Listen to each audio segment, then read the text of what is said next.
Bonjour à toutes et bonjour à tous. Merci d'être présents pour cette nouvelle visioconférence après la cybersécurité, après la 5G.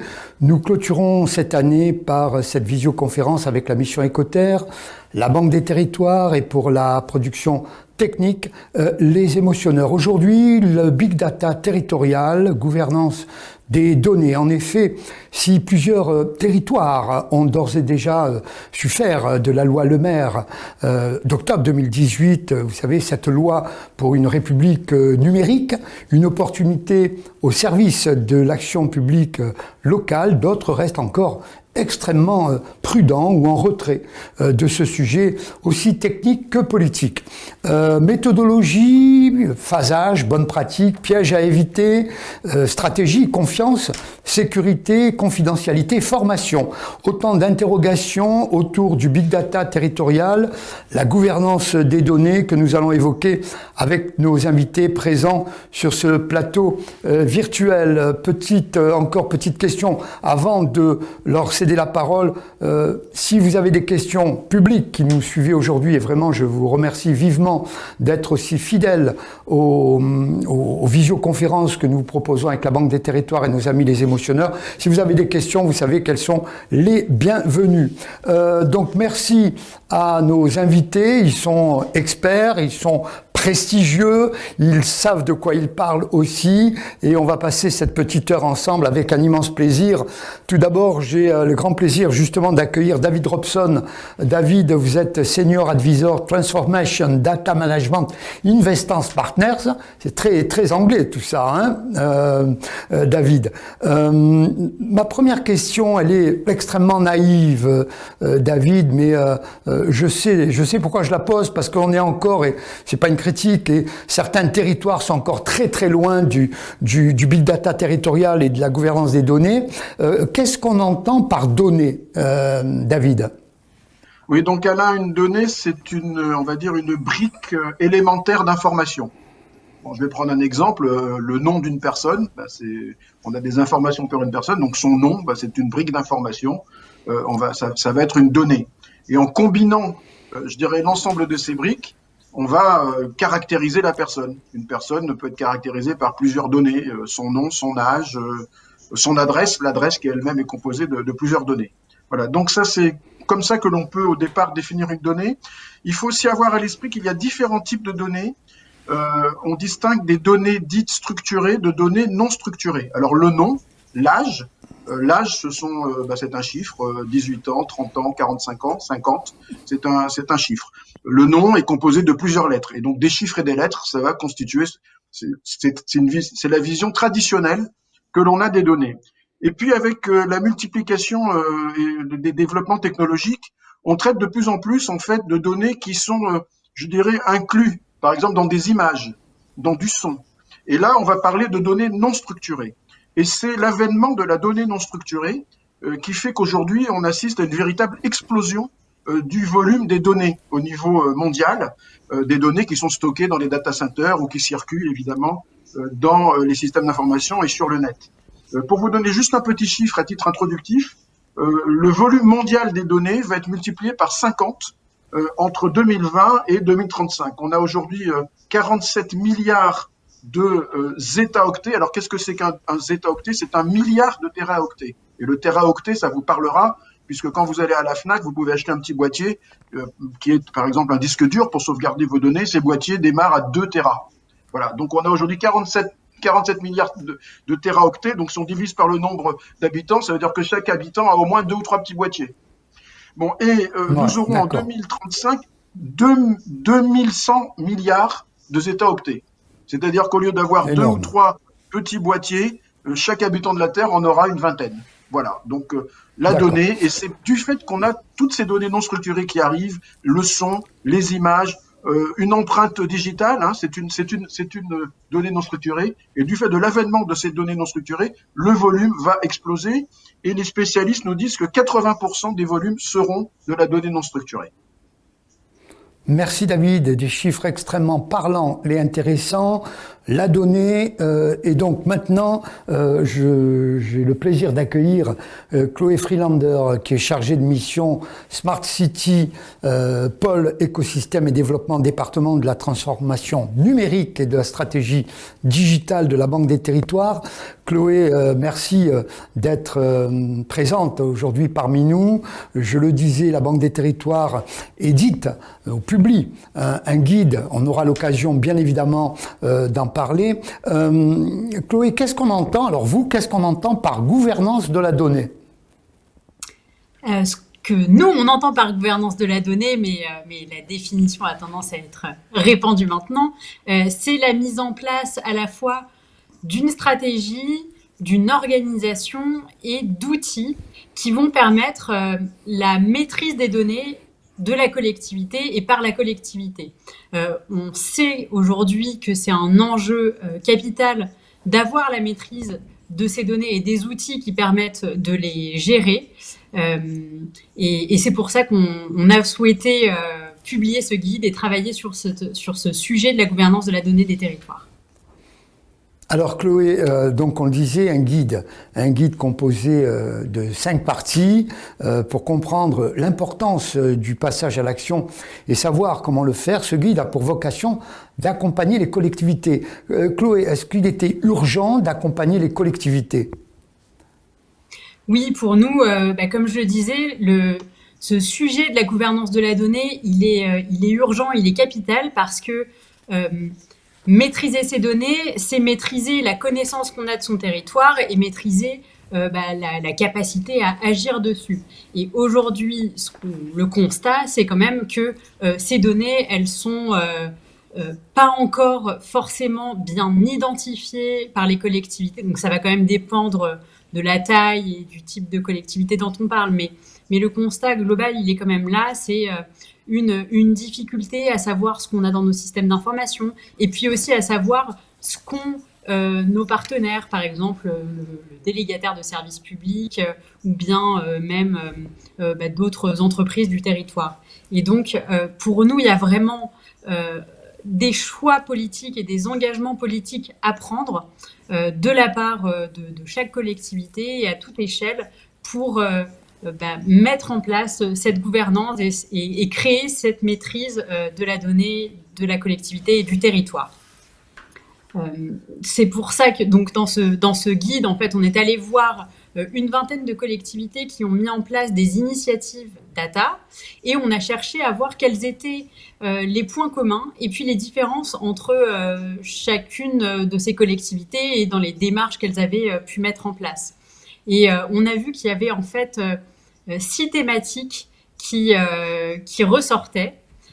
Donc c'est celle que vous voyez apparaître ici. Il y a d'abord le déclic, c'est-à-dire qu'est-ce qui va déclencher la prise de conscience. Ensuite, les premiers pas, comment je m'y prends pour commencer à mettre en place la gouvernance de la donnée. Ensuite, l'organisation, comment ça se déploie, qui est responsable à l'intérieur.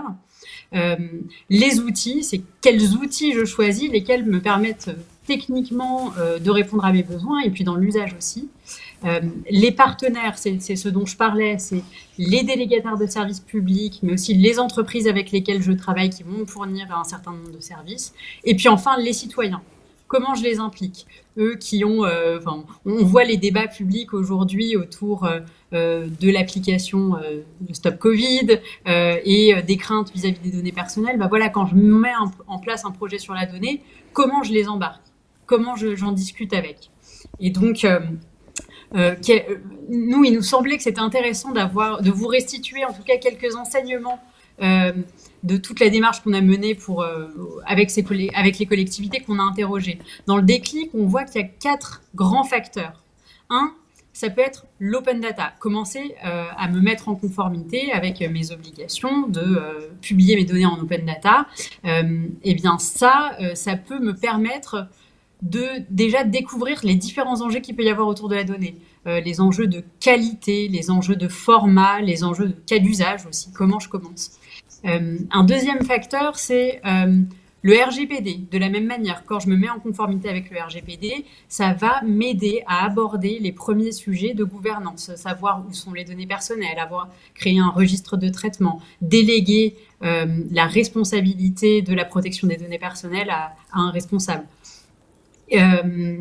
Donc je finis sur les facteurs de déclic. Il peut y avoir la réponse à un appel à projet, par exemple un appel à manifestation d'intérêt comme celui qu'on a lancé avec Action Cœur de Ville, ou encore les projets européens comme Horizon 2020 ou les projets du PIA comme Territoires d'Innovation. Là encore, ça peut créer un déclic, une prise de conscience. Et puis enfin, on a vu dans d'autres collectivités, c'était plus le besoin de structurer des initiatives qui pouvaient être foisonnantes au sein de la collectivité, qui vont faire que on se dit, OK, il faut aller voir qui fait quoi et puis structurer un petit peu tout ça et distribuer les responsabilités. Donc ça, c'était pour le déclic. Ensuite, on a vu qu'il y avait quand même 5 grands types de valeurs qui ressortaient, qui étaient vraiment communs à toutes les collectivités qu'on a interrogées et qui ressortent vraiment dans les besoins, à la fois en termes d'outils, mais aussi en termes de prise de décision politique. Donc il y a le besoin de souveraineté publique, la souveraineté qui passe par des formats ouverts de données et qui passe par la capacité à savoir où sont hébergées les données, et de préférence dans l'Union européenne. Il y a un enjeu de protection des données des citoyens.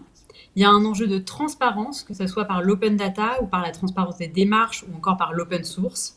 Il y a un besoin de sobriété aussi. On voit que la question de l'empreinte carbone des données, l'empreinte environnementale est assez récurrente et finalement est de bon sens, puisque les données, elles sont utilisées à faire la transition énergétique. Donc, bien prendre en compte ceci. Et puis, en dernier point, le contrôle citoyen. Le contrôle citoyen, ça va être effectivement de partager les décisions, puisque ces sujets sont très sensibles, surtout lorsqu'on parle de données personnelles. Et donc nécessaire d'impliquer les citoyens dans les décisions, dans la gouvernance et puis dans la production de données éventuellement. Pour finir sur ce guide, donc je vous invite à le lire, il sera publié très prochainement. Il y a donc le schéma qui a été projeté il y a quelques minutes, c'est les étapes clés qu'on a identifiées. Donc, avec une phase de diagnostic, puis la construction d'un socle, que ce soit la gouvernance, la fonction data et les choix techniques, et puis ensuite se lancer dans l'animation de cette gestion et passer à l'échelle.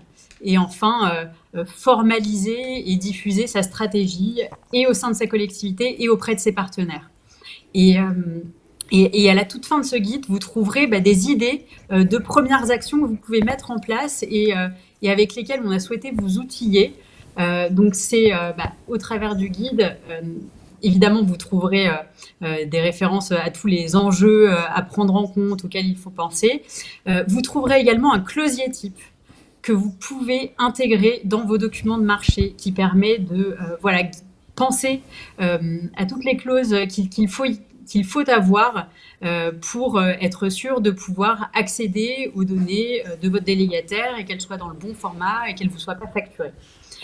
Et enfin, le dernier outil, c'est une cartographie des ensembles de données. Et ça va vous aider à construire votre catalogue de données et donc vous y trouverez les grands types de données qui sont utiles, les sources, les formats dans lesquels vous les trouvez habituellement, et tout ça pour faire une boussole lorsque vous vous lancez dans une cartographie des données de votre collectivité. Merci Chloé. Finalement, un véritable bréviaire pour accompagner, vous le disiez, les collectivités, les élus. Ce guide sera disponible, vous le disiez aussi, très prochainement, certainement en téléchargement sur la banque-des-territoires.fr, et puis le sera également aussi sur ecoterre.org. On reviendra, si vous le permettez, Chloé, notamment sur les choix éthiques de ce que peut représenter le big data territorial, la gouvernance des données, transparence, souveraineté, sensibilisation, collectivités et élus. Nous avons le grand plaisir d'accueillir Mona Trecchia, qui est conseillère territoriale déléguée au développement numérique CA Pleine Commune Grand Paris. Mona, bonjour, merci de nous d'avoir répondu favorablement à notre invitation. C'est toujours un grand plaisir de vous retrouver, votre dynamisme notamment. Mona, quand on évoque la sensibilisation à la donnée des élus, d'où ce guide qu'évoquait avec brio Chloé, et élus et agents, comment ça se passe-t-il à Pleine Commune ? Alors, bonjour à toutes et à tous. On connaît bien la Banque des Territoires parce que c'est un de nos partenaires et ravi de cette belle présentation. Alors, nous, en 2014, on a souhaité s'orienter effectivement sur un vaste programme d'Open Innovation où on a associé les universitaires, les agents, les services, les élus et les acteurs économiques d'horizons divers et variés pour pouvoir gérer, je dirais, la conduite du changement en amont. Ce qui fait qu'aujourd'hui, on a pas mal avancé et on est plutôt dans une phase où on agit. Alors, je voulais vous dire quelques propos préliminaires. En tout cas, nous, on fait un travail vraiment de co-construction avec l'ensemble des acteurs, ce qui fait que les phases que vous présentiez, Chloé, en fin de schéma, nous, on les a un petit peu faites en trois types, ensemble, je dirais. Je voulais vous dire quelques propos préliminaires sur l'open data parce que en fait, Pleine Commune, c'est 9 villes de Seine-Saint-Denis, 430 000 habitants, et on a des vastes enjeux autour du numérique. Peut-être la slide juste après, s'il vous plaît. Pour vous faire, avant de rentrer dans le vif détail, dans le vif du sujet, voilà. Alors, on est un territoire en pleine mutation, on est au cœur du Grand Paris, donc je disais 9 villes, 430 000 habitants, on a une innovation numérique, éthique, sociale, durable et résolument inclusive avec la donnée qu'on met au centre, en fait, de notre stratégie d'innovation. Alors, quelques mots préliminaires sur la partie open data. En fait, on a remarqué que certaines collectivités se sont lancées dans l'open data très très rapidement et d'autres, comme nous, ont souhaité plutôt s'assurer de la robustesse de nos systèmes d'information en termes de cybersécurité avant de livrer la donnée territoriale stratégique pour notre innovation, puisque c'est une donnée territoriale. Le big data territorial est une donnée stratégique pour les collectivités et pour les citoyens. Ce qui nous a semblé plutôt sage et de bon sens d'un point de vue de devoir de confiance, d'être un territoire de confiance et surtout une absolue nécessité en termes d'acceptabilité. On a d'ailleurs remarqué que les événements qu'on a vécu avec la Covid nous ont permis aussi d'être un accélérateur d'acceptabilité du numérique et du traitement de la donnée, puisqu'on le voit bien, vous citiez tous concernés par le Covid, la fameuse application qui a eu pour effet en fait de pouvoir être plus téléchargée que cette première version. Alors, premier point. La donnée, elle est centrale dans l'innovation. Elle est au même titre que dans le secteur privé, les collectivités se doivent d'innover et en offrant de nouveaux services aux citoyens. Et dans le privé, je cite souvent l'exemple de Michelin qui a utilisé ces données sensibles liées à son activité qu'il n'a pas partagé, mais qui lui a permis d'améliorer en tout cas son service à ses clients. Au même titre, nos données territoriales doivent être porteuses à la fois d'une meilleure connaissance de notre territoire, mais aussi de pouvoir proposer aux citoyens un certain nombre de nouveaux services, et j'aime à évoquer le service public de demain. On voit bien que les citoyens aujourd'hui sont de plus en plus exigeants et nous, collectivités territoriales, nous avons un certain nombre de données les concernant qui sont plus que de la donnée personnelle au sens populaire du terme, ce qu'on peut retrouver sur les sites internet qu'on utilise. On détient l'ensemble de la vie du citoyen et de ses interactions avec la collectivité. Donc ça va des actes de naissance, aux cartes d'identité, au passeport, à la constitution des dossiers familiaux, aux demandes d'aide, etc. Donc on a vraiment une relation au citoyen à gérer et on se doit de pouvoir protéger ces citoyens. Pour rebondir sur ce que disait Chloé, une des premières actions que j'ai menées, ça a été de sensibiliser, de créer des rendez-vous avec l'ensemble des élus, des DSI et des services. Et la première chose, c'est d'associer le service juridique, parce qu'aujourd'hui, les données territoriales, on en parle beaucoup. Cependant, il y a quelques années, c'était encore pas traité, ou voire ça apparaissait de manière très timide dans les contrats. Alors, vous parliez des DSP, mais il n'y a pas que les DSP, il y a aussi les logiciels qui sont utilisés par les services.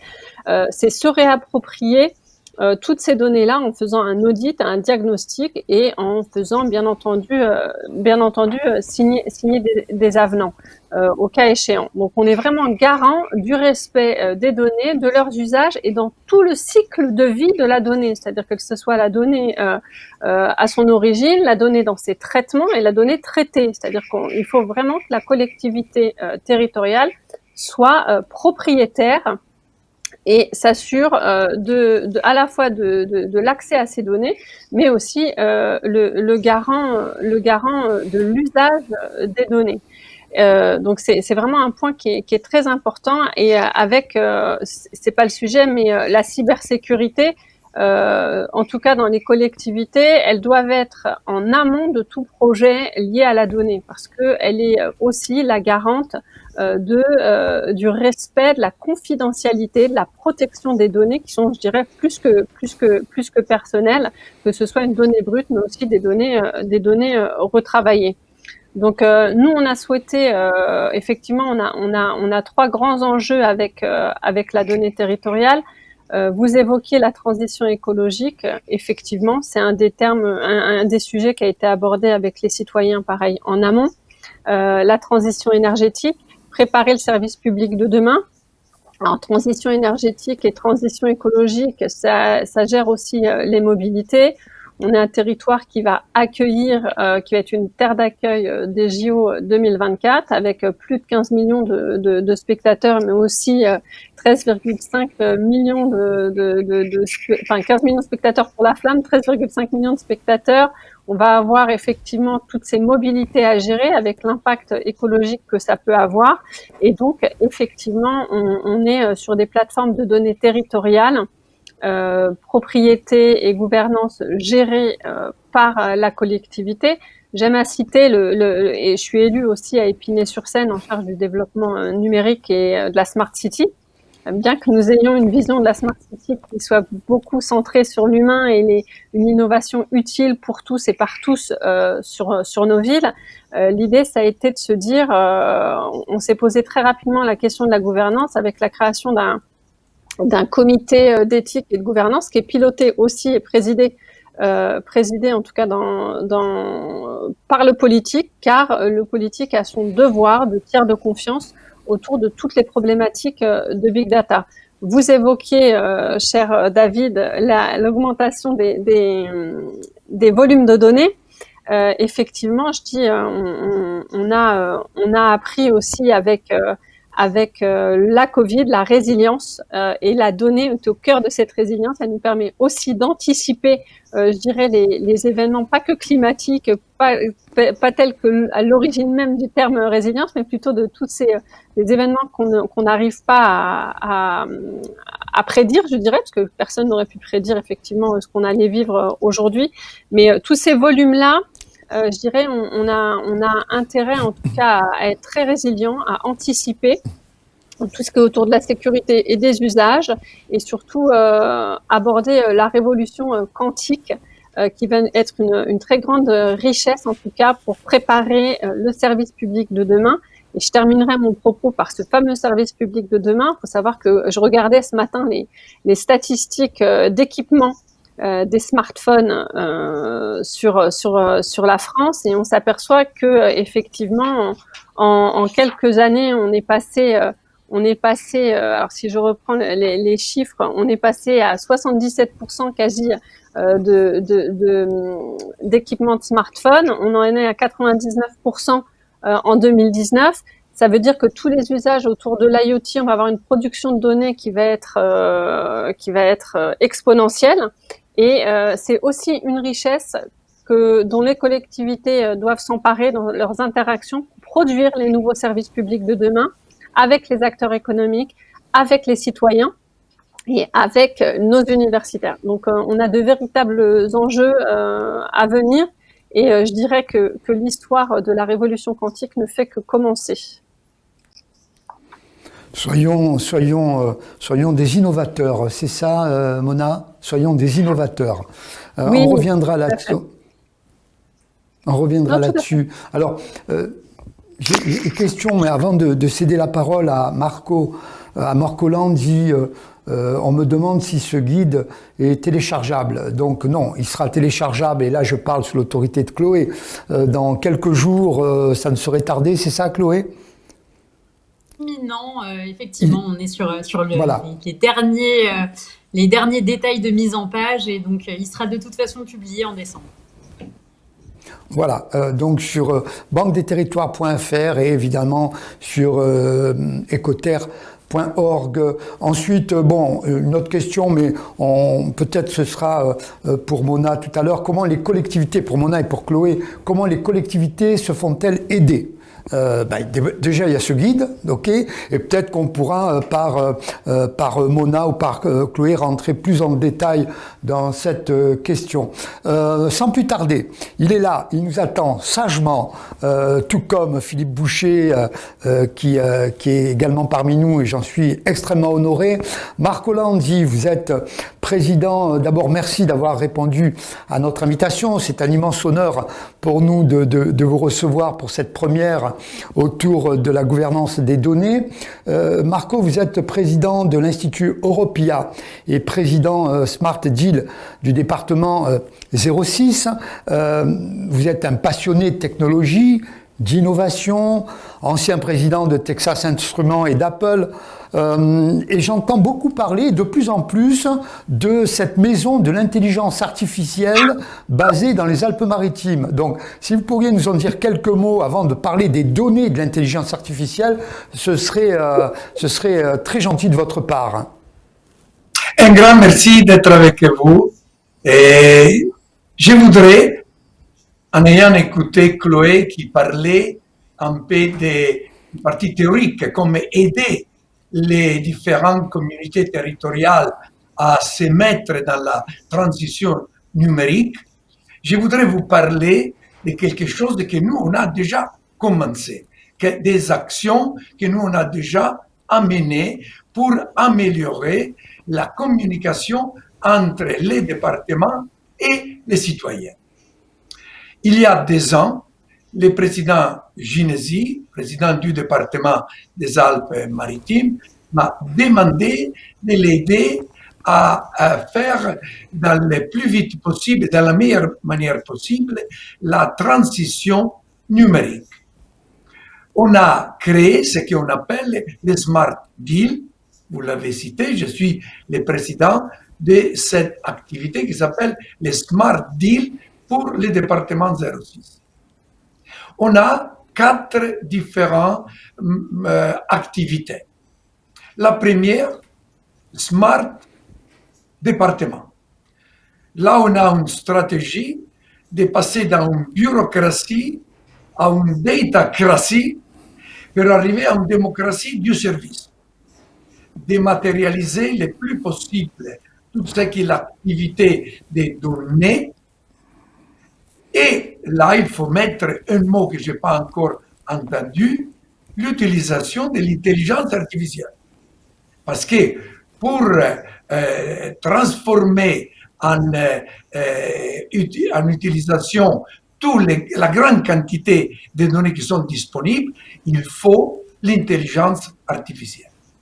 On est maintenant en train de créer beaucoup de services complètement dématérialisés, en utilisant aussi des agents virtuels, de façon que les citoyens n'ont pas plus la nécessité d'aller chez la mairie ou chez les départements, mais il peut obtenir, une fois que c'est identifié avec son identité numérique, de recevoir à la maison ses propres documents ou tout ce qu'il a besoin. Smart Department. Deuxième volet, c'est les Smart Building. On a dans notre territoire beaucoup de différentes problématiques climatiques, sismiques, inondations. Et on est en train de créer une plateforme faite par l'intelligence artificielle qui va permettre d'avoir une possibilité de gérer des crises comme malheureusement il s'est passé il y a quelques semaines dans l'arrière-pays de Nice, une situation incroyable qui a mis vraiment en genoux une grande partie de la population. On peut avoir quelque chose qui peut être capable de répondre le plus vite, d'une manière la plus efficace possible pour rendre les services à ces populations qui pourraient être impactées. La troisième, c'est créer les talents pour l'intelligence artificielle de demain, Smart Education. On a créé une possibilité pour les collégiens et les lycéens d'apprendre qu'est-ce qu'il est l'intelligence artificielle, qu'est-ce que sont les numériques. Et pour faire ça, je viens à ta question, Alain, on a créé ce qu'on appelle la maison de l'intelligence artificielle. Dans les Alpes-Maritimes, on a une des plus grandes technopoles d'Europe qui s'appelle Sophia Antipolis, où il y a 35 000 travailleurs. Vraiment, c'est quelque chose de formidable. Et on a surtout gagné l'appel à projet du président Macron, la 3IA, qui est vraiment le moteur pour tout ce qui sont les activités de l'intelligence artificielle, dans la recherche et dans l'innovation de la gouvernance des données. Et on a pensé de mettre là quelque chose qui soit significatif, qui va vraiment changer la relation entre les citoyens et le numérique, la maison de l'intelligence artificielle. Qu'est-ce qu'on fait là? Trois choses. On fait des grandes conférences pour sensibiliser le grand public aux enjeux de l'intelligence artificielle. Malheureusement, beaucoup de gens ils ont peur. Hollywood, avec tous les grands movies qu'ils ont fait, ils ont créé la peur de l'intelligence artificielle parce qu'ils parlent des robots qui vont se révolter contre nous, les machines qui vont voler notre travail. Alors, c'est toute une activité de sensibilisation qu'on est en train de faire. Deuxième volet, on met là-dedans rapidement, s'il vous plaît, les activités pour les jeunes et étudiants. Et troisième, on met à disposition des startups des grands ordinateurs avec grande puissance de calcul pour qu'ils puissent faire deep learning et machine learning. Voilà.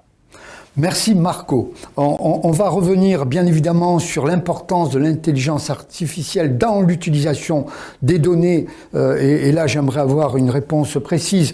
N'oubliez pas, vous pouvez poser des questions. Alors les questions tombent bien évidemment. Là je vois par exemple un constat 2019, 17% de la population n'a toujours pas de smartphone.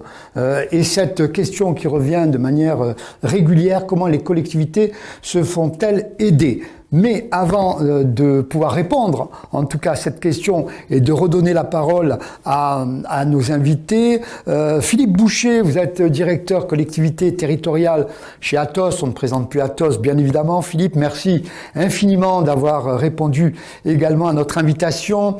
Philippe, en préparant cette visioconférence, vous évoquiez la mise en œuvre d'une plateforme numérique comme levier pour développer de nouveaux services en s'appuyant sur l'utilisation progressive et efficace des données. Qu'entendez-vous par là, Philippe? Alors, bonjour à toutes et à tous. Juste pour répondre à cette question, tout d'abord revenir sur le fait qui a été évoqué par David. Il a évoqué 80% aujourd'hui de données non structurées. La grosse différence avec ce qu'on a connu depuis 20 ans, elle est là. C'est que, on va dire, la gestion de données telle qu'on la concevait encore il y a 10 ans, elle était tout de même plus facile parce que on s'adressait à des données qui sont au sein des applications de la collectivité et bon, il fallait bien entendu un travail pas simple hein, pour essayer de les faire sortir, de désiloter les données d'application à application pour en faire des données de type open data. Et Chloé d'ailleurs a bien insisté sur le fait que effectivement la première chose qui a été faite et qui est encore à faire, c'est produire des données qui viennent de l'open data. Bon. Ne serait-ce que parce que ça permet la création d'entreprises au niveau local, hein, tel que le voulaient les Américains dans leurs rêves les plus fous. La plateforme de données, en fait, on est parti du constat chez Atos, chez tous les clients de grandes collectivités ou autres, hein, puisque on est effectivement, on gère énormément de services partout dans les collectivités territoriales en France. On est parti du constat que on parlait depuis 20 ans de Smart City et il faut arrêter de parler de Smart City. En tout cas, moi, j'arrête d'en parler. Moi, je parle de territoire intelligent. Tout simplement parce que il s'agit de mettre en œuvre d'utiliser les données pour rendre de nouveaux services aux citoyens, mais également pour les collectivités elles-mêmes. Hein. D'ailleurs, ça a été bien mis en valeur par Madame Treika. Donc, l'idée, elle est simple, c'est un véritable schéma directeur du numérique. On parle de plateforme de territoire intelligent. C'est un ensemble de processus, de méthodes et bien entendu d'outils qui vont permettre à la collectivité, si possible regroupée, parce que c'est quand même plus facile pour un EPCI que sur une commune toute seule d'avancer puis d'avoir les budgets nécessaires pour avancer. Et on crée une véritable plateforme au sens que je viens d'indiquer pour essayer de quoi faire. D'aller chercher les bonnes données, donc notamment ces fameux 80% de nouvelles données. Hein, parce qu'il y a les 20% qu'on va aller chercher des applications, mais il y a tout le reste. Donc d'abord, c'est où aller chercher ces données-là. Comment choisir, suivant quel métier on va choisir ces données-là. Est-ce qu'on va d'abord décider d'avancer sur un projet de mobilité? Est-ce qu'on va plutôt être sensibilisé par avancer d'abord sur des projets d'écologie, etc., etc. Après, il y a la mise en œuvre des données, dresser les données, faire en sorte que ces données puissent être compatibles les unes les autres.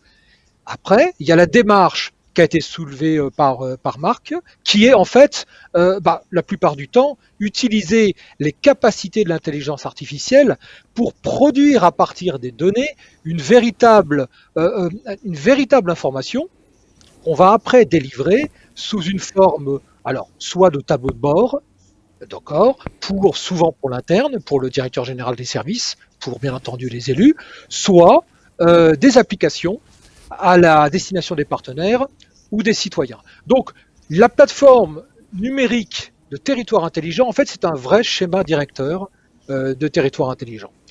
Alors, une fois qu'on a dit ça, on dit, voilà, comment, peut-être, excuse-moi Alain, tu voulais intervenir? Non, pas du tout. Non, Philippe. Non. Alors,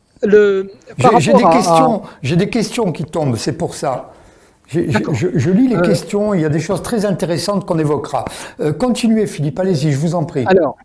Alors concernant ces plateformes, ce qu'on dit aux collectivités, mais les collectivités, ça y est, savent bien, se sont emparées de la donnée peu à peu. On a tout à l'heure, Mona a parlé de tiers de confiance. Effectivement, c'est un petit peu notre leitmotiv depuis 5 ans. C'est de dire aux collectivités, c'est à vous de vous emparer de la donnée. C'est à vous de devenir tiers de confiance vis-à-vis des citoyens, si vous ne voulez pas que les données, elles soient monnayées de manière différente par des acteurs extérieurs et souvent en dehors de l'Europe.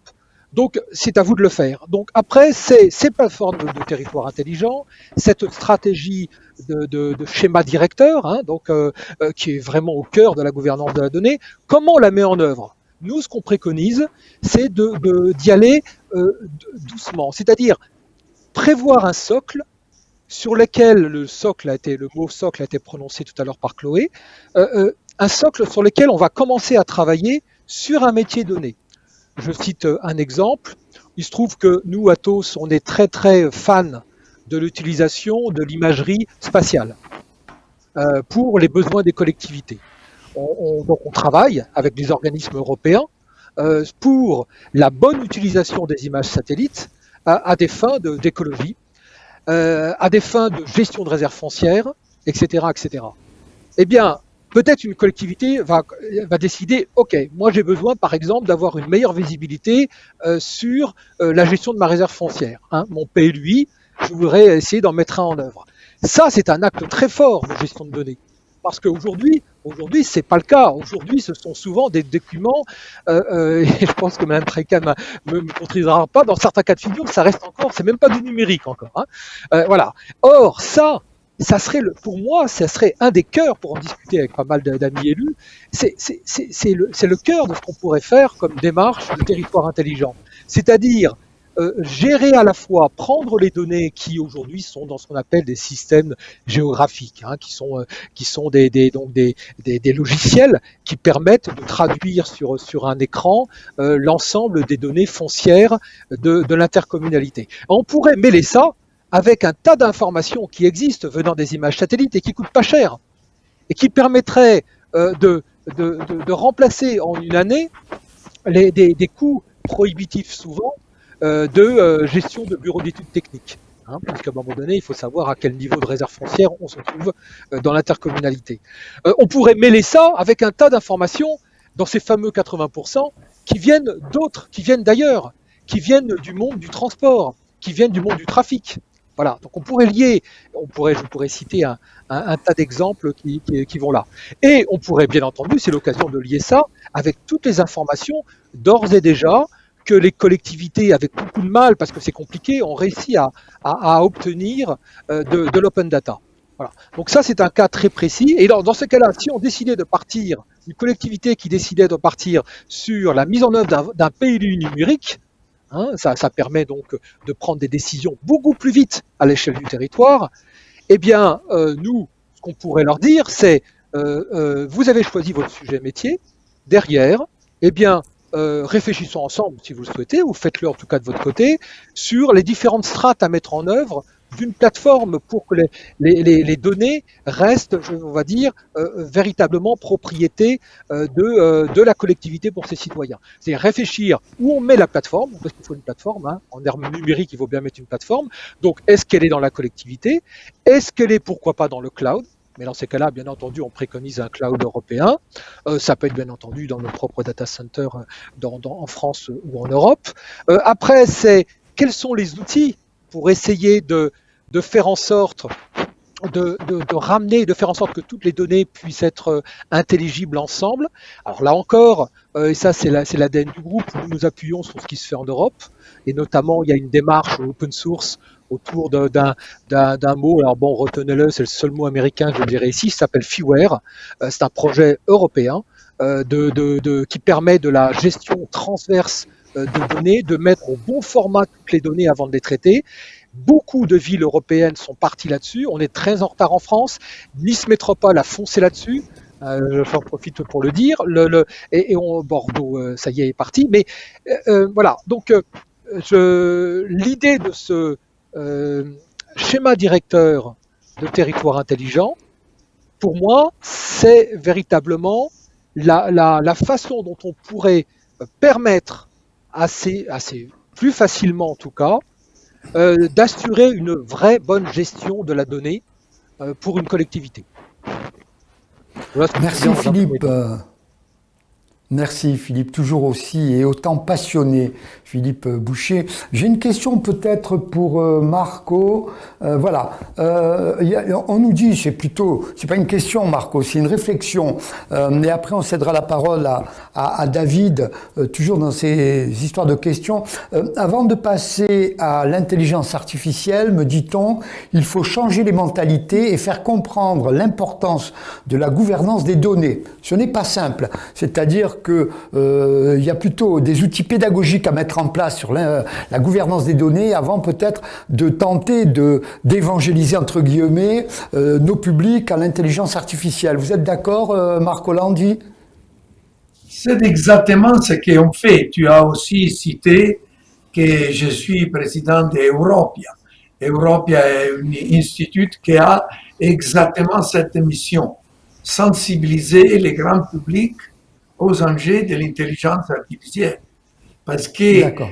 comme je disais avant, il y a trop de peur. Mais l'autre chose importante, c'est de faire comprendre la valeur des données à l'intérieur des structures des institutions.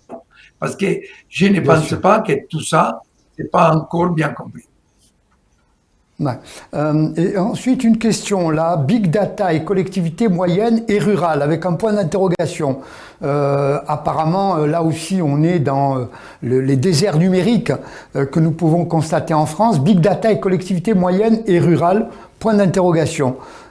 Qui veut se pencher sur la ruralité, les nouvelles technologies et le big data territorial? Merci. Bien. Personne ne veut répondre? Chloé. Moi. Ah, Philippe. Philippe et après Non, mais Chloé. Chloé. Allez, Philippe, rapidement, s'il vous plaît. Allez-y. Non, Chloé. Bon, alors j'y vais. Allez-y. Chloé. Très rapidement, nous, à la Banque des Territoires, on a un programme qui s'appelle Action Cœur de Ville, donc là pour les villes moyennes, où on vise vraiment à accompagner donc, la revitalisation des collectivités et se servir des données comme un moyen d'accompagner cette revitalisation. Et on l'a vu dernièrement, cette question autour du soutien aux commerçants via la digitalisation de ces petits commerces. Donc, via le programme Action Cœur de Ville, nous, on propose des crédits d'ingénierie pour accompagner les 222 villes sur ces sujets de la donnée, que ce soit comprendre quels peuvent être ses besoins, les premières actions à mettre en place, voire expérimenter une solution qui utilise ou des données ou une plateforme open data ou même des solutions qui peuvent utiliser l'intelligence artificielle pour traiter les données. Et puis, sur la ruralité, il y aura bientôt un programme qui s'appelle Petite Ville de demain, dans lequel il y aura aussi un volet innovation qui sera assez important. Voilà pour quelques éléments de réponse, mais il y a évidemment des enjeux de big data dans ces échelles de collectivité. Et d'ailleurs, les agriculteurs sont parmi les populations les plus connectées et avancées en termes de compétences numériques. Merci Chloé. Je crois 2 mots, Philippe, ensuite Mona, et ensuite je vais céder la parole à David. Philippe, vous vouliez préciser quelque chose peut-être?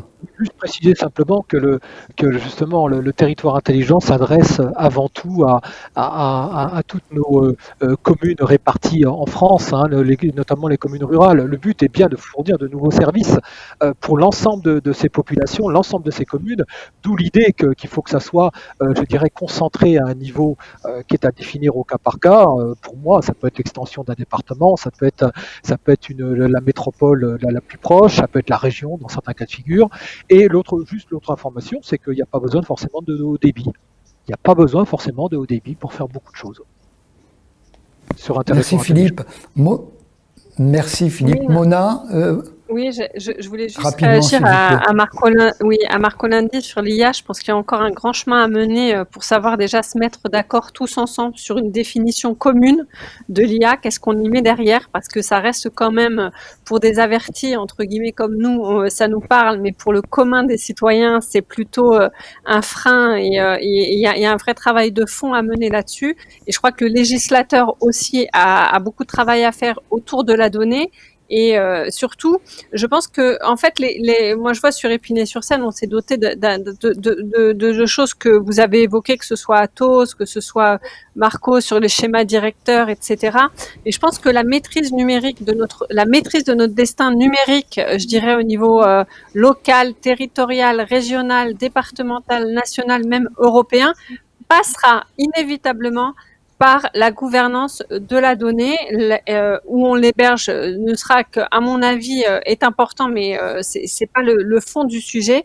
Et tout ça, la donnée porte aussi des enjeux internationaux. Marco, c'est pas à vous que je vais l'apprendre avec votre beau parcours. C'est la souveraineté numérique qui se cache derrière et la gouvernance numérique au niveau international. Donc, autour juste du petit sujet, du très grand sujet passionnant de gouvernance données territoriales, on a, je dirais, l'arbre qui cache la forêt et les enjeux sociaux, économiques sont juste énormes et ça va piloter, je dirais, le futur de demain et le futur des possibles de demain. Si je peux me permettre, il faut avant que les Américains et les Chinois, ils vont aller faire pour nous. Exactement. Alors, justement, pour aller dans le sens de Mona, là aussi, une remarque, c'est important d'être dans la réalité des territoires, être pédagogique. Merci pour toutes vos inspirations. Le passage à l'opérationnel est le premier enjeu. Bonjour à tous. Les données techniques propres au territoire, qualité de l'air, trafic, des mobilités, consommation, etc. et leurs usages débattus collectivement et démocratiquement permettrait de fluidifier les trafics, de diminuer les consommations, de mobiliser les énergies renouvelables de façon plus optimale. Après, l'Occitanie Data, dont Atos est membre, me dit-on, promeut une charte éthique de la donnée. Qu'en pensez? Alors là, c'est pour Philippe. Rapidement, s'il vous plaît.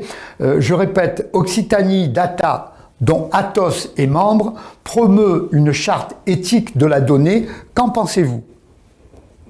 Alors, ce que j'en pense, c'est que c'est effectivement obligatoire. C'est une démarche qui est entreprise par les collectivités d'Occitanie.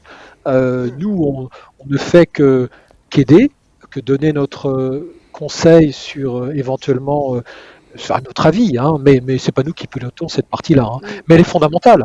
L'éthique, on le voit bien, je pense que ça a été dit juste avant moi, le principal sujet, si on revient à l'IA, c'est un formidable moteur et je rejoins Marco dans le sens que si il faut qu'on arrête le retard qu'on a. On a le moyen, on est sur les serveurs quantiques côté Atos, on est parti sur l'IA complètement. Il faut y aller. Si on n'y va pas, ça serait une catastrophe pour l'Europe. Maintenant, il y a effectivement en parallèle à traiter l'éthique. Alors là, complètement. Donc oui, effectivement, au niveau d'Occitanie Data, ça faisait partie du socle de décision qui a été prise de leur côté. Voilà. Merci, merci Philippe. Oui, voilà. J'en arrive, il est là, très sage, David Robson, très très sage. Oui, David, allez-y. Juste peut-être un mot pour rebondir sur les réponses qu'ont apportées Chloé et Philippe à la question de cette fracture territoriale. Je dirais simplement que la Banque des territoires, si elle développe des services, et Chloé a fait allusion à quelques services extrêmement ciblés pour répondre à des besoins, je dirais, territoriaux, c'est parce que, sauf erreur de ma part, elle-même travaille sur les données et a un projet d'ailleurs je dirais, de data science et d'utilisation d'un certain nombre de données qui viennent des territoires, mais aussi d'autres sources, par exemple l'INSEE, etc., pour pouvoir, en travaillant sur ces données, en croisant l'ensemble de ces données, affiner son offre de service auprès des territoires. Donc voilà, donc on a une illustration concrète et la couverture, ce faire de ma part, elle n'est pas pour telle ou telle ville, elle est complètement nationale et elle ne fait pas de distinction dans cette data science, je dirais a priori, en disant je vais analyser simplement les villes de plus de 100 000 habitants. Je crois qu'elle a une couverture complètement nationale. Voilà, donc c'est un exemple et qui montre qu'effectivement, grâce à une utilisation intelligente et en donnant, je dirais, cette intelligence à la donnée à travers notamment la data science, elle va pouvoir avoir des réponses de plus en plus ciblées en termes d'offres de services par rapport à telle ou telle offre territoriale. J'espère ne pas me tromper, Chloé. Chloé? Oui, évidemment, comme des entreprises, on peut analyser les données qui existent sur nos clients et sur les données qui sont ouvertes, qui existent sur les territoires. Après, on ne va pas avoir accès aux données de la collectivité sur ses services publics, etc. Voilà, tout ça est fait bien entendu. Bien sûr. Mais bien sûr, la data science est utilisée. Mais la data science est présente et c'est grâce à la data science qu'on vise tel ou tel, je dirais qu'on peut répondre à des besoins de plus en plus spécifiques. La garantie du citoyen, c'est ça, mesdames, messieurs, hein? Quelle garantie? Parce que là, on parle de plateforme, on parle de souveraineté, on parle de beaucoup de choses, mais le citoyen là-dedans. Alors, Mona nous disait qu'il était important que le citoyen soit au centre de toutes ces problématiques. Bien évidemment, je crois qu'autour de cette table et de ce plateau virtuel, on est tous d'accord, mais quelle garantie a le citoyen? Quelle garantie peut-il avoir, le citoyen? Alors, on parle de RGPD, etc., mais dans le cadre, par exemple, des plateformes. Allô? Oui, on doit pouvoir garantir la sécurité, je dirais, physique des données et des flux d'informations qui le concernent. On doit pouvoir garantir tout le cycle de vie de la donnée, de la naissance de la donnée à son usage et même à son interprétation. C'est-à-dire que quand on dit tiers de confiance, on doit on doit aller au-delà du RGPD et on doit couvrir tout le cycle de vie de la donnée et surtout la promesse, je dirais, la proposition de valeur qu'on doit avoir vis-à-vis de nos citoyens.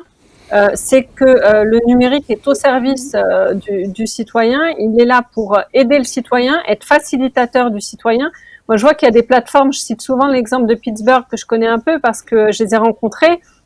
Alors, ils ont mis en place une plateforme numérique où on est on est sur de l'aménagement de territoire et sur la gestion de projets collectifs en mettant en lien à la fois les besoins remontés par l'analyse des données avec les propositions d'acteurs privés et le décideur, je dirais, public. Donc, ce qu'on doit garantir, c'est aussi, et ça, je pense qu'il y a un côté acceptabilité qui est essentiel par nos citoyens, c'est que les décisions finales appartiendront aussi à l'humain et de manière concertée. Cette participation à la gouvernance, en fait. Merci Mona. Alors le temps court et court trop vite, malheureusement. Alors je vois que David s'impatiente. David, on va vous céder la parole très rapidement, mais auparavant, on me pose une question. Pouvez-vous expliquer la souveraineté numérique? Alors, David, c'est à vous et après, vous êtes les quatre là, réfléchissez à la souveraineté numérique et puis ensuite nous allons accélérer et puis conclure car nous sommes presque au terme de notre visioconférence. David. Alors, je ne sais pas, alors, en tout cas la question est peut-être une bonne transition par rapport aux propos que je voulais ici émettre qui reprend certains points qui ont été évoqués pendant cette conférence. Notamment par rapport à la responsabilité d'un élu ou d'un cadre de collectivité. Par rapport à la donnée, il faut maîtriser effectivement deux points, à mon avis. Le premier point a été évoqué par Chloé, quand elle a mentionné notamment l'existence d'une cartographie, d'un catalogue de données dans le livre blanc qui va être publié bientôt par la Banque des Territoires. Effectivement, Mona l'a évoqué, la donnée est une richesse. On parle de patrimoine data. Et donc, il est important que, comme pour les dirigeants d'entreprise, les élus ou les cadres territoriaux, comprennent le contenu du patrimoine data de leur entreprise. Ce contenu peut être extrêmement riche. Alors, on parle bien entendu des données sur les citoyens qui ont été évoquées, mais Philippe a évoqué des données géographiques avec des projets qui sont liés à l'image satellite, etc. On peut évoquer des données écologiques, on peut évoquer des données économiques. Donc, ce patrimoine est peut être extrêmement riche, mais il faut, au minimum, avoir soi-même une bonne vision de ce patrimoine et de ce patrimoine qu'il faut se réapproprier. Ça a été dit. En data management, d'ailleurs, on utilise le mot data owner, c'est un anglicisme, c'est-à-dire propriétaire des données. Exactement. De quelles données ma collectivité est-elle propriétaire? Quel est son patrimoine? Et il faut partager, il faut que l'ensemble des élus et des cadres de cette collectivité partagent et une vision partagée sur ce patrimoine. Le deuxième axe pour, je dirais, avoir cette souveraineté, en tout cas au niveau local, c'est d'en maîtriser les usages. Voilà, les usages également peuvent être multiples, mais si on connaît son patrimoine et que, je dirais, on comprend ensuite quels en sont les usages, je pense qu'on a déjà fait un pas vers cette appropriation dont on parlait. Merci David. Marco, peut-être vous voulez dire quelque chose et après oui. Chloé, et puis après on va conclure après. Marco. Vous savez que la plus grande partie des données privées aujourd'hui sont dans les mains ou des géants du web américains ou dans les géants du web chinois. Ça, c'est les risques de notre souveraineté nationale. Et c'est sur ça qu'il faut alerter les citoyens. Parce que vous avez vu combien de situations critiques on a vu qui étaient à l'origine aussi des manipulations politiques. Alors, il y a certainement l'importance, faire comprendre l'importance de la donnée, mais aussi de où la donnée est tenue, qui détient la donnée. Et sur ça, il y a un débat qui c'est quelque chose que les élus, les citoyens, toutes les institutions et les entreprises, ils doivent faire. Et on est en train de perdre notre souveraineté nationale. Merci Marco. Nous arrivons, je le disais, au terme de cette visioconférence. C'est bien court et tout n'a pas été dit, tout n'a pas été fait, mais nous reviendrons plus que sûr en 2021. Je vais demander à nos invités quelques mots de conclusion. On va commencer, si vous le voulez bien, par Mona, honneur aux dames, et on terminera par Chloé qui va nous évoquer encore ce fameux guide. Donc, on attend avec beaucoup d'impatience. J'ai beaucoup de questions et j'ai beaucoup de demandes ici. Quand sera-t-il disponible? À quel moment? Etc. etc. Mona, quelques petits mots de conclusion, s'il vous plaît. Alors, si j'avais une idée que je souhaiterais que les amis élus et collectivités retiennent, c'est que nous avons une richesse énorme en termes de développement grâce à nos données territoriales. Au-delà, j'adhère complètement au discours de Marco Landi qui a très bien résumé cette souveraineté et ces enjeux entre les BATX et les GAFAM. Et ce que je souhaite, puisqu'on travaille beaucoup avec l'ensemble des écosystèmes, c'est que nous soyons innovateurs et non pas followers, je dirais. Soyons pas suiveurs sur ces sujets-là. Il y a un champ et un domaine sur les données territoriales qui nous est ouvert, sur lequel nous avons encore la propriété et la main. Ne nous laissons pas emmener par prendre, je dirais, toute cette richesse-là et soyons innovateurs et non followers. Clairement, aujourd'hui, les GAFAM et les BATX ont, je dirais, quelques décennies d'avance et c'est pas dans ce champ-là qu'on arrivera à gagner, en tout cas. Donc, protégeons nos données de collectivités territoriales et assurons-nous de les faire évoluer au service des citoyens en mettant l'humain au centre. Mona, merci.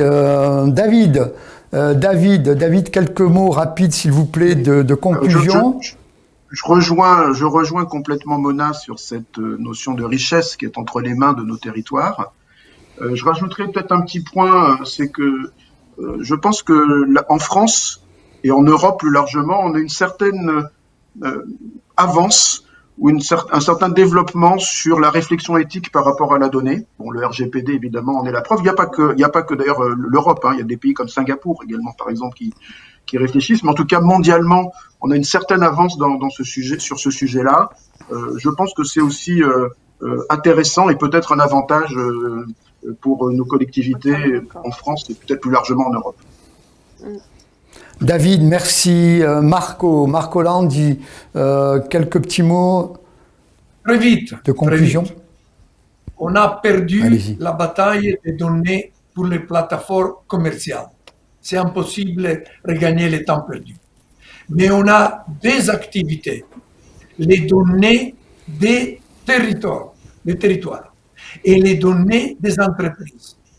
Il faut qu'en Europe, pas seulement en France, on comprenne ça et qu'on fait tout ce qu'il est possible pour avoir la possibilité de les protéger et sur ça d'utiliser les nouvelles technologies comme l'intelligence artificielle pour créer des plateformes qui vont créer innovation et de nouvelles possibilités de commerce et d'activité de business. Merci Marco, merci infiniment. On sait que vous avez aussi un agenda extrêmement chargé et ça a été vraiment un immense plaisir de vous accueillir comme l'ensemble de nos invités aujourd'hui. Vous savez que les uns et les autres, vous êtes les bienvenus à la mission Écoterre. Philippe Boucher. Oui, alors, moi donc je souscris à tout ce qui a été dit. Je rajouterais pour prendre un angle différent et pour revenir à la question qui a été posée sur les villages. Je pense que il faut paradoxalement, il faut pas avoir peur de la gestion de la donnée. Il faut pas avoir peur de la donnée parce que il faudrait pas que ceux qui nous écoutent pensent que de toute façon c'est une montagne et que c'est tellement dangereux que il y a trop de risques à vouloir gérer des données sans en connaître forcément les auteurs. En fait, nous, ce qu'on dit, c'est avancer sur des expérimentations, mais qui ont un sens dans le cadre d'un schéma directeur global, c'est ce que j'ai tenté d'expliquer.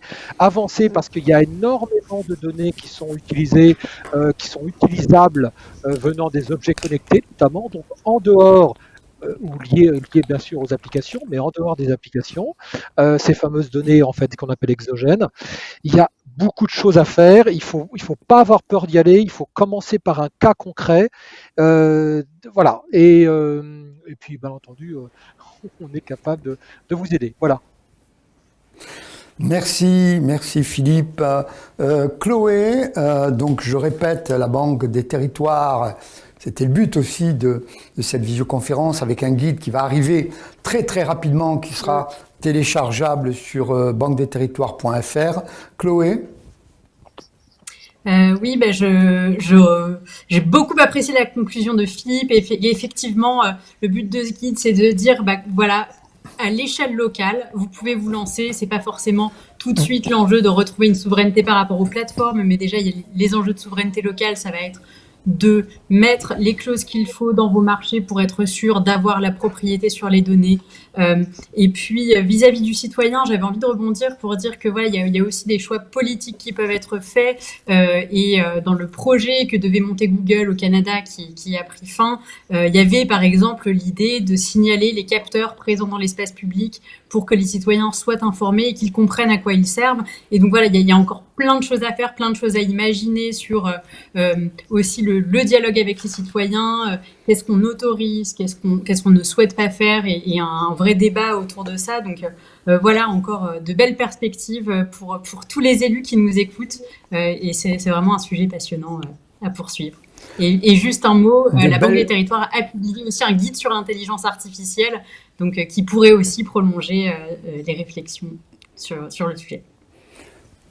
Merci Chloé, de belles perspectives, tellement qu'on nous pose aussi cette question, à quand la prochaine édition? Eh bien très très rapidement, bien évidemment, tout au long de cette année à venir, cette année 2021. Mesdames, messieurs, vraiment un grand merci. J'espère et que vous avez pu éclairer le nombreux public qui était présent, et je l'en remercie. La visioconférence sera en replay dans quelques heures, et les actes dans quelques jours. Remerciements à la Banque des Territoires, notre partenaire de longue date maintenant. La production technique, les émotionneurs, ils sont à Paris ici, ils sont à Nancy, il y a Alexandre, il y a Antoine, il y a Charlotte, il y a Philippe. Manon qui est en face de moi, toujours aussi sage et aussi talentueuse. Je remercie également Nathalie Hérouin et Quentin Lemiastre qui m'ont aidé à préparer cette visioconférence. Et puis on va se retrouver très rapidement l'année prochaine. Bonne fin d'année, dans une année très particulière, mais soyons et restons optimistes. Prenez soin de vous et à très vite. Au revoir.